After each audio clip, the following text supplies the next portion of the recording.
Hello, and welcome to this week's episode of Plants with Patrick. Today I'm going to give you some tips and tricks for gardening with houseplants. Specifically, we'll learn how to propagate pothos vines. First, you'll need to make sure you have all your supplies. You'll need a good, strong pothos plant, preferably one with vines that are at least 8 to 12 inches long.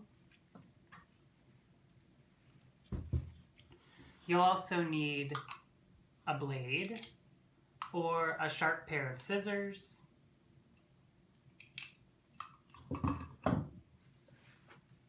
you'll need some rubbing alcohol and maybe a paper towel. This is for sterilizing your blade.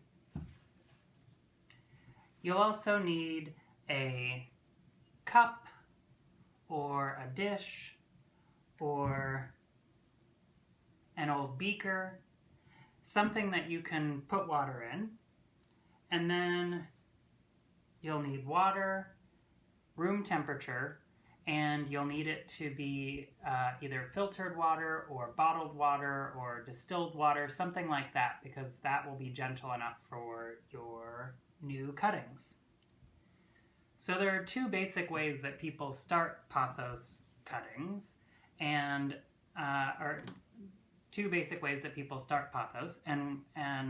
both involve taking cuttings from the plant. You can either start your cuttings in water so that they grow roots directly into water, and then eventually you transplant them to a pot. I think that's the easiest way. Or you can start your cuttings directly into soil, in which case you'd need these extra supplies. You'd need some good quality potting soil.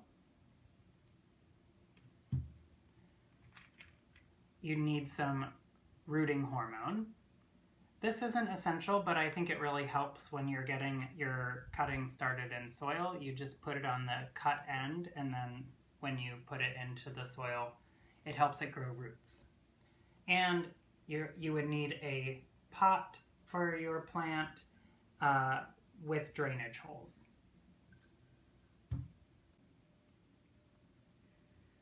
Let's keep things simple for now. Begin by cleaning your blade with rubbing alcohol.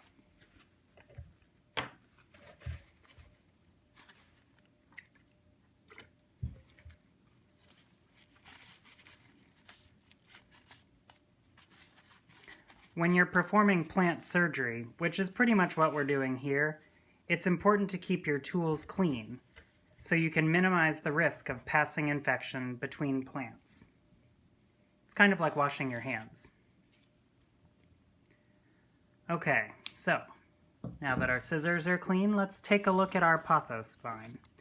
So I'm going to say pothos, but just so you know, some people say pothos, and I don't think there's really a correct way of saying it. But pothos is how I've always heard it talked about, so that's what we're going to go with for this video. So let's take a look at this vine. You note that there are these little aerial roots poking out, and each of those are poking out at one of the nodes where the leaves come out too.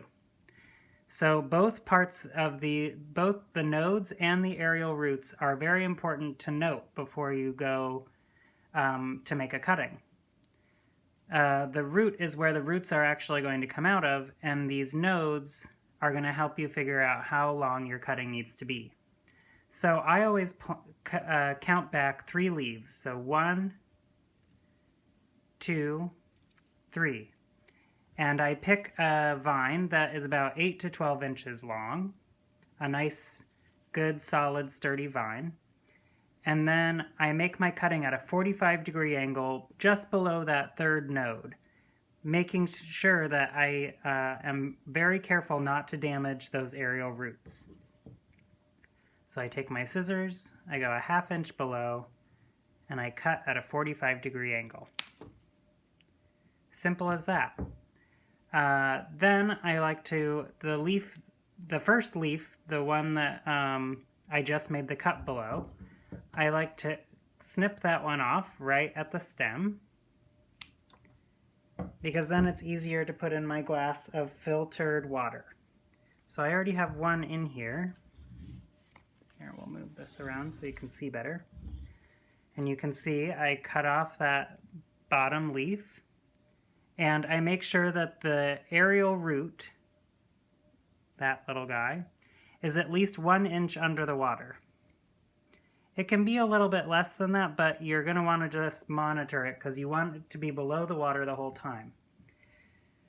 So in 2 weeks, you're going to start to see roots, and in 4 to 6 weeks, the roots will be long enough that you can take them out of the water, the cutting out of the water, and transfer it to a pot with drainage holes, and the pot can be should be filled with some kind of potting soil mixture. So I like to pick a potting soil that has a lot of perlite in it. Sometimes I even mix in more. The other thing that you can do to, so the perlite helps the plant, the roots have air. It kind of it keeps the soil loose and fluffy so that there's air circulating around the roots. Another way you can do that is add some sphagnum or some orchid bark to your potting mix. And, but basically you're going to want to keep that air flowing around the roots, or otherwise the plant will struggle when you take it from water to potting soil. As you can see, these plants grow these big long roots if you leave them in water for long enough, but those roots are used to getting all of the oxygen that's in water.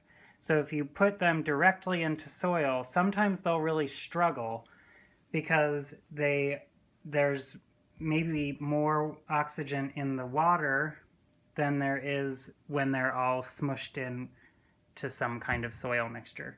So that's something to think about when you're transplanting it.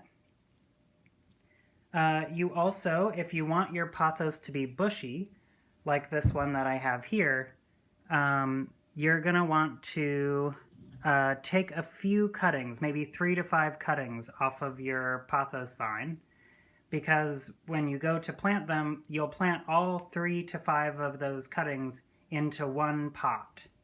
And that will, so each cutting is only one vine. So if you want lots of vines and you want it to look really bushy, you're going to have to cut multiple, take multiple cuttings. Also, I would recommend that you refresh the water in your water glass every 3 to 5 days or so. And remember to use filtered water, because water straight from the tap can burn the roots, your baby roots of the cutting. And the other thing I would say is that pothos is an incredibly forgiving plant. You can grow it in pretty bright light conditions, and also it's incredibly tolerant and happy in low to medium light situations. It doesn't really like a lot of direct light, but for the most part it can grow in a variety of conditions. Pothos is a forgiving plant also in that it's not super picky about how much it's watered, but it doesn't like to be very soggy, and it doesn't like to be too dry. So a good rule of thumb is to water your young plants once every 3 to 5 days, and your mature plants every 1 to 2 weeks. But you can just, I always say that it's just important to watch the plant and observe how it seems to be doing, and then go from there. So I think that's all you need to know to start a new pothos vine. Good luck!